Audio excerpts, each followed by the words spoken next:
Recently, Tony Toad posted this clip on his channel where he did negative damage in Genshin Impact. And you must be thinking, wow, he does so much damage that it broke the game and it did negative damage. But little you know that's actually what happened.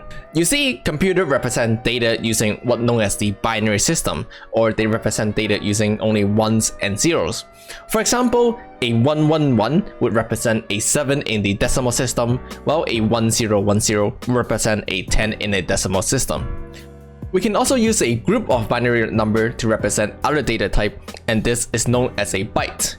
For example, the English letter A is represented in binary using 0100001, or 41 in the hex code and 65 in the decimal code, at least in the ASCII system, which is commonly used in the computer system.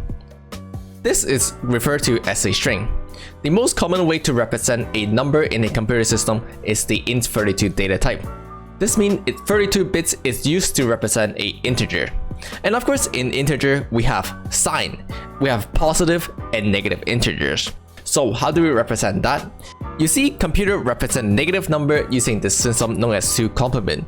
Simply, you take the positive version of the binary number, for example, 1 in binary would be 0001, and then you flip over all the digits from 0 to 1 or 1 to 0. So 0001 will be converted to 1110. And finally, you add 1 on top of that, so it becomes 1111. Since we're using a int32, we simply flip all 32 digits to do the 2 complement. This ensures that the first bit is 1 for a negative number and a 0 for a positive number, and this is known as a sign bit.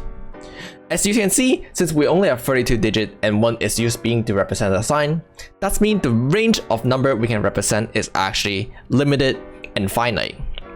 We can go from negative 2 to the 31 to positive 2 to the 31 minus 1. It is minus 1 because 0 is a number that is neither positive or negative. Back to Genshin Impact. So suppose you do 1 billion damage in Genshin Impact, then your computer would be representing this 1 billion damage using the following binary string.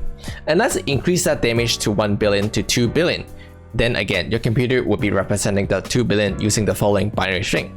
Notice that in both cases, the first bit of this number is 0. Again, the first bit is the sign bit and is currently used to represent that this number is a positive. But what happens if you keep on increasing this number so that it can exceed the limit of the positive integer range? For example, let's say you do 3 billion damage. 3 billion in binary is simply written like this. However, you now notice that the first bit is now a 1 since we keep on increasing that number. But when your computer reads it, it'll read the first bit and see that, hey, this is a 1 bit, and this is used to represent a negative number. So your computer actually thinks that this is a negative number and therefore give you a negative number in return. So your 3 billion actually become negative 1 billion because the computer see the first bit as a 1, so it say, oh, this is a negative number, and then it go ahead and do 2 complement on the rest of the number. So yes, this is actually the reason he actually does so much damage that it end up being negative. This is known as an integer overflow.